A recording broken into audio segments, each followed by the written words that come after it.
Hello there. Sorry about that. I'm Blackbright, broadcasting at the UK. Welcome to my channel. First time you're passing through, you're welcome to subscribe. You're welcome to like, put the thumbs down, interact with my subscribers, and leave comments. I wanted to talk about worry today.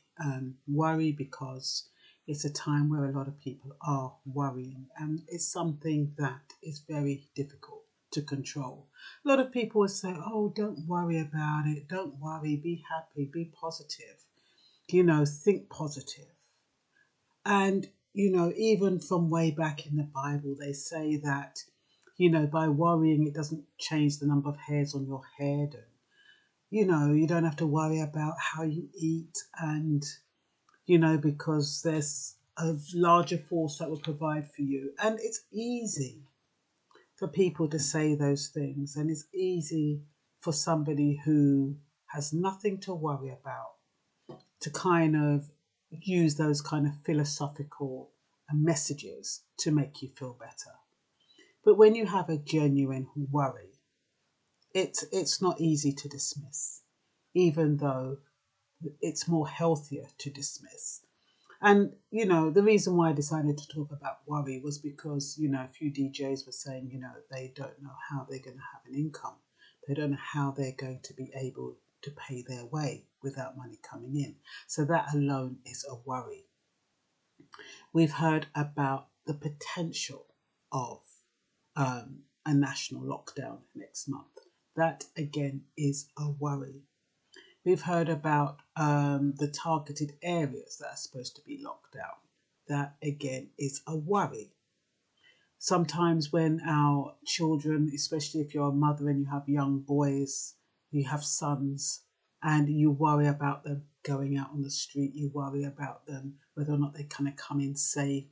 You worry, you don't know what the best thing is today is to do. You don't want to say, listen, don't go anywhere. On the same token, if you send them out there, you're worrying whether or not they're going to come back safe. It's just like life is one big worry.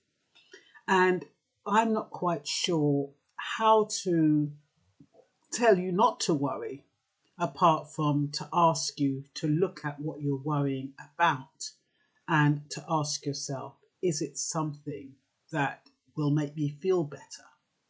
Does it make you feel better when you worry? Is it something that you're thinking about might happen in the future that you're worrying about? If that's the case, why are you worrying and it hasn't happened yet? Is it something that's happened in the past? If that's the case, why are you worrying and you can't do anything about it? So you have to kind of put your worrying in perspective.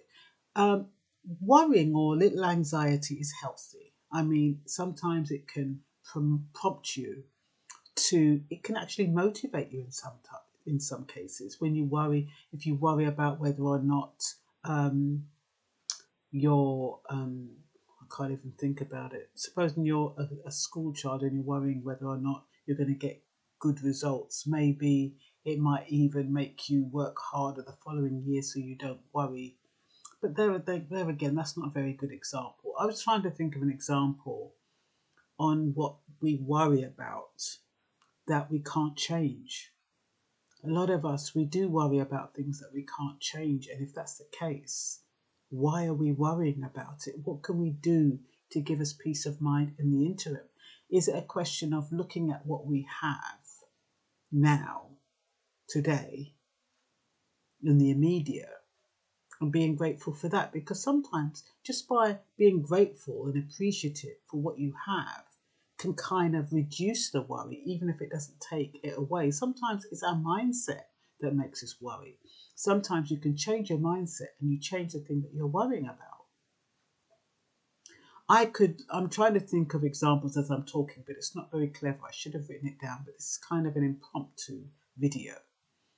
But I have a habit, like if I'm meant to do something, if I'm meant to meet someone and they're running late, I used to worry, not so much now. I used to worry that they were safe. And I literally used to think that, oh, they haven't called. I wonder if they're okay. I wonder if they've had an accident. All of this kind of stuff. Person shows up and, as blasé as anything, as, nonchalant. There's nothing wrong, and I've been spending time worrying. Like I said, I don't do that now. If I'm supposed to meet somebody, even though I don't like lateness, if I'm supposed to meet somebody now, I find something to do. So I'm not sitting there waiting for somebody to turn up. And I used to always, when I used to have my clients, I always used to say, look, if you're going to be late, just give me a call.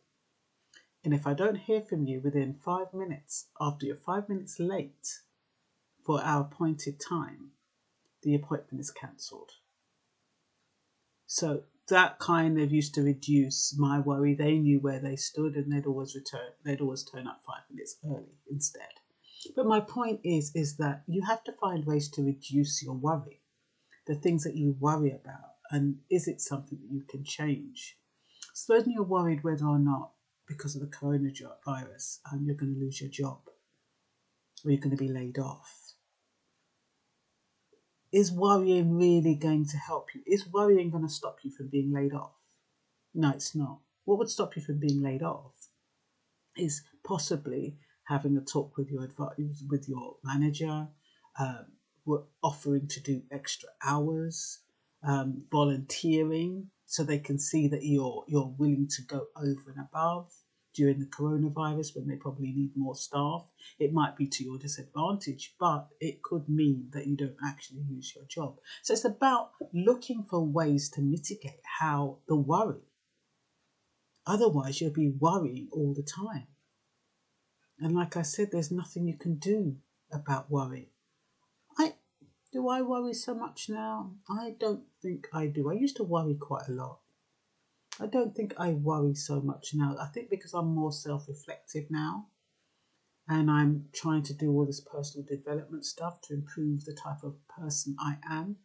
So I tend to look at what I'm doing more and watch how I'm speaking. No, not watch how I'm speaking, but watch my thoughts to see what I'm thinking so that, I can kind of control them a bit better so they're not controlling me. Let me see what we've got here. Fear makes you worry. By worrying, you're punishing yourself. Yeah, and that is because if you think about worrying, you don't feel good, do you? It's very kind of demotivating. It's actually demobilizing as well, because when you worry, it's like you're so preoccupied with that thought, you can't think of anything else. You can't even concentrate in some circumstances, depending on what you're worrying about and how much you're worried about a situation. But I think if you take the emotion out of what you're thinking about, you'll be able to deal with that situation a bit more rationally and logically. And you might not worry so much about it. I mean, I can't give you any magic answers about worry. All I can do is kind of try to put myself in your position and think, if I'm worried about losing my job, what would I do? I think I'd sit there and think about it for a while. You're allowed to worry for a little while, but it's when it gets too long, when you start dwelling on it, that's when it gets dangerous. But I know myself to know that I would worry for a little while, and then I'd start thinking, okay, what am I going to do about this? What can I do? If I'm going to lose that job, what can I do to get an income in? Is there any way I can get a second stream of income in the immediate? And then I would probably, even though I haven't lost that job, I might try to find something else in the meantime.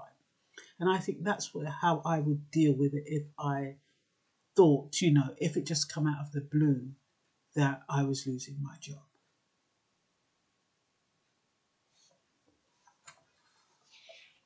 Some people, some people believe in God, some people believe in some other higher source, and sometimes that can see them through. Because when you have faith that something larger than yourself has control, you kind of relinquish that control and you relinquish that worry. But not everybody has that belief in a higher power. Not everybody can put faith their faith into something that they cannot see, cannot touch, cannot feel, cannot hear. So those who have faith in the unknown and the unseen, they have kind of an extra resilience, because can you imagine if you have faith in something you cannot see or touch or feel, like say God?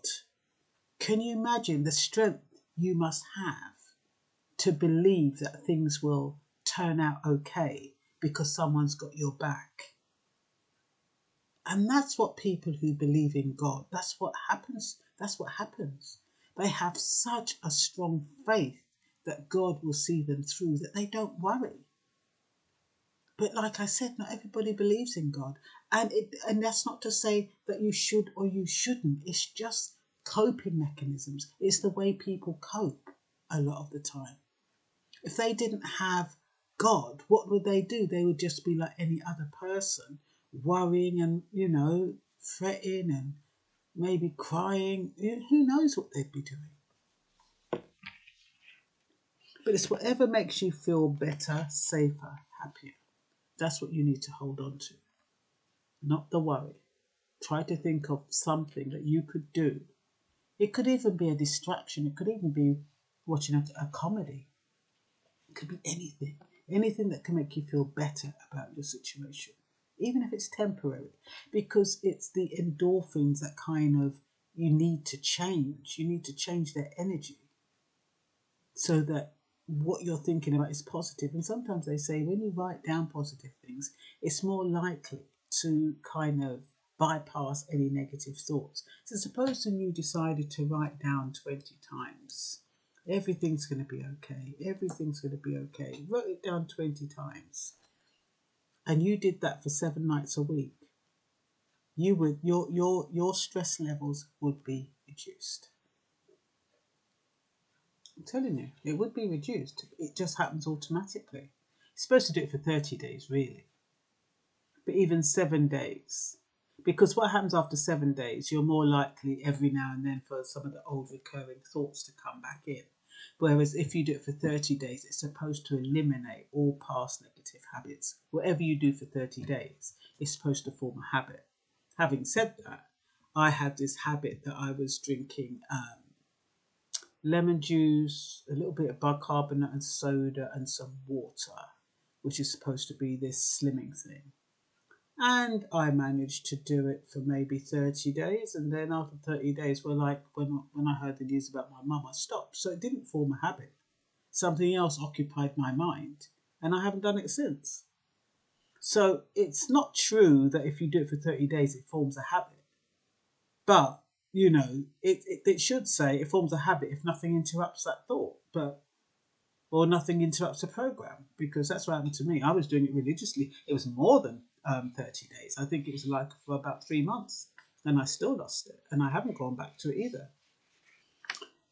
So worry can demobilize, distract, distort, cause irrational thoughts. You can't sleep and you can't enjoy life. That's what worry does for you. And is that what you want? Is that how you want to live? I'm sure it isn't. So be careful with your words, because some people worry after they've said something. We all have a habit. We can all be quite reactionary. We can say things we don't mean in anger, but you can never take them back. Like they say, words have no return policy. You can't say, "Oh, I want to take it back," after you've said it, and they can heal someone's heart and they can break someone's heart. And the funny thing is that you never forget what people say. And I'm sure a lot of you have got some words. Oh, I've got my show in a minute. Yeah, don't forget, Lovers Rock Radio, 7 till 9, Friday tonight. That's if you're watching this tonight. Yeah, so I've got to finish this off quickly. But what I was saying is that you can't take back words. And then you've hurt somebody and then you sit there worrying about it. What can you do? Even after you apologise, you can't take back those words. And sometimes it's because you're worried about something else, why you've said those words that you didn't mean. but it's too late. You've already said them and you can't take them back. So I was going to say, you know, some words my mum said to me when I was young. I still remember them now. And you'd think, okay, as a child, as a young child, you'd forget them. But that's how deep words go. So try to be careful about what you say so you don't have no regrets. You don't have to worry about what you've said to somebody that's hurt them and that you can't take it back. Think before you speak. Be mindful. Oh God, all the alarms are going off now. But yeah, so I've really got to go. Yeah, so I'm going to stop it there because I think that is all I can say for now about worry. But I do hope it's helpful. I really do. Okay, bye-bye.